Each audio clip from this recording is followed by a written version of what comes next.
আগামী মাসে শুরু হচ্ছে টি-20 বিশ্বকাপ। বৈশ্বিক আসরকে সামনে রেখে ইতিমধ্যে দল ঘোষণা করেছে নিউজিল্যান্ড, দক্ষিণ আফ্রিকা, ভারত, আফগানিস্তান ও ইংল্যান্ড।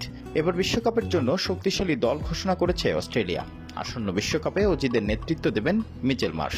তবে 15 সদস্যের দলে জায়গা হয়নি অভিজ্ঞ ক্রিকেটার স্টিভেন স্মিথের।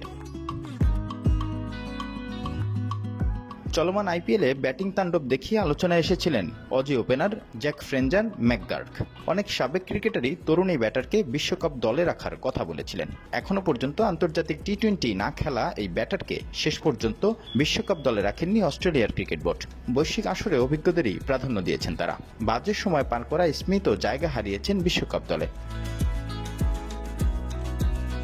অস্ট্রেলিয়ার প্রধান নির্বাচক জর্জ বেইলি জানান, যারা ঘোষিত দলের সুযোগ পায়নি তাদের উপর নজর রাখা হবে। তিনি বলেন, কয়েকজন খেলোয়াড় যারা প্রাথমিক দলের সুযোগ পায়নি তাদের উপর নজর রাখা হবে। আমরা যদি দলে পরিবর্তন আনতে চাই, আইসিসির নিয়ম মেনে সেটি করার সুযোগ আছে।